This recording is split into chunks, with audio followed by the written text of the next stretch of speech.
So you're doing every optimal row exercise and think that it will make gains.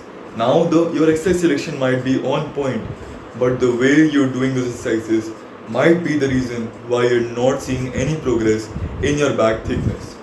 Today I'm going to show you 5 mistakes that most beginners and even intermediate or advanced lifters make in their back training that is leaving their back gains on the table. My name is Arjun Chaudhary and I'm a 14-year-old natural bodybuilder. Let's begin this video without any further ado. So the first mistake is that you're pulling with your biceps and not your mid back. So right now I'm going to show you the mistake that most people make while they're doing chest supported dumbbell rows. So here, as you can see, this is the mistake that most people do. They grip the dumbbells right here. When the set starts, they first bend their elbows and bring the dumbbells to their chest area.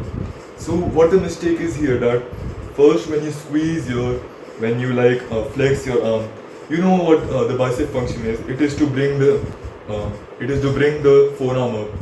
Now, when you doing the row like this, you're doing that function only and you're literally getting no mid-back stimulus.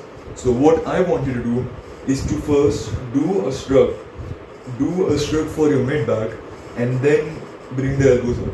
I want you to bring the dumbbell to your lower chest, to your rib cage, not your chest. So keep it like at a 45-degree angle, not like a 90-degree perpendicular angle, like a 45-degree angle. First shrug and then you can proceed and get a full stretch at the bottom by rounding the shoulder blades out, and then repeat it again and go to failure. And if you cannot do any more full reps like this, you can also do Kelso shrugs. Now let's move on to the second mistake that most people make. So the second mistake that most people make is that your range of motion is too small. You know what the range of motion consists of, right? It consists of full contraction and a full stretch at the bottom. So how most people treat their chest supported rows is like they do the full contraction at the top, like I told you in step 1, but they don't go fully down. Now most people think that this is fully down, but the mid back is not stretched like at its full capacity right here.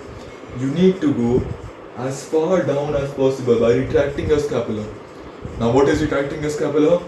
This is contracting your scapula and this is retracting your scapula. So when you retract your scapula, the muscle fibers in your mid back literally stretch so much and it creates a burning sensation. Once I added this to my Kelso shrugs and my mid chest supported rows, my mid back and thickness of my back was at fire. I've only done few workouts with chest supported with Kelso shrugs, and I've seen my back thickness grow from that.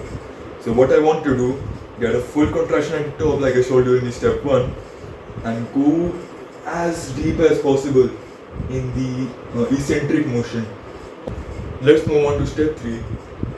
Let's move on to mistake 3 that most beginners make while doing a row. Mistake number 3 is that you are using really heavy loads for your mid-back isolation training and any other training.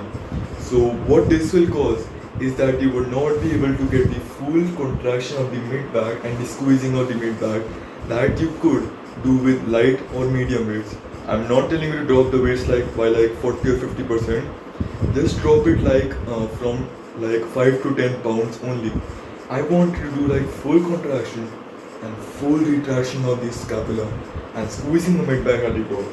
This is extremely important for mid-back isolation training like the chest supported rows and Kelso shrugs I showed you in mistake 1 and 2. So what I want to do is to don't be hesitant to drop the weight a little bit and perform the same exercise in the same rep range while controlling the eccentric. Controlling the eccentric is important in every exercise, as I think most gym bros know by now because of the fitness influencer thing that is happening on YouTube right now. Don't be hesitant to drop the weight and just lift it with beautiful, perfect form. Now let's move on to mistake number 4. So the mistake number 4 is that your torso is unstable.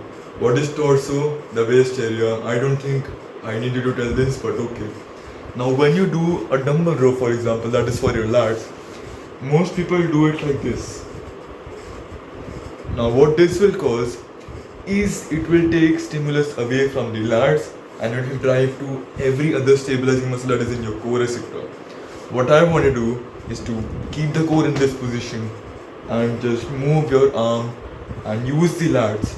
Use the lats, not your arm. Don't go like this.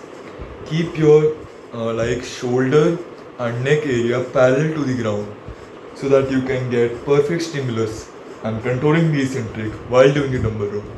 Now let's move on to the last mistake, that is mistake number 5 that most people make while doing a row exercise. So mistake number 5 is the last mistake that most people do while doing rows. Is actually not while doing rows, is actually that you're only doing rows. Now I think this is very obvious for most of the people that your back needs at least one horizontal pull and one vertical pull. Right now, I'm going to tell you the 2 best exercises to pair together for complete back weight and thickness altogether. Take a V-bar attachment, attach it to a lat pull down and do V-bar attachment lat pull down while using your lats, not your arms. And do chest supported rows for your mid back and upper back.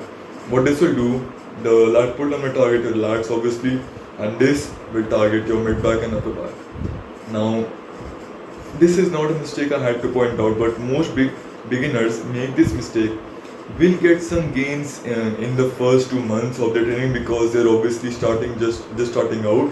They're getting a brand new stimulus for their body that they haven't experienced ever in their life before. So yeah, that's the 5 mistakes that is limiting your back growth. And these are the 5 mistakes that most people make while doing rows. Thank you for watching this video. I have a small request from you all. Don't forget to subscribe to my channel. It is literally free, you just have to click the red button down below and you're good to go. Thanks for watching this video. Please share with your friends that are also looking forward to back growth. And yeah, I'll meet you in the next video. Till then, take care and goodbye.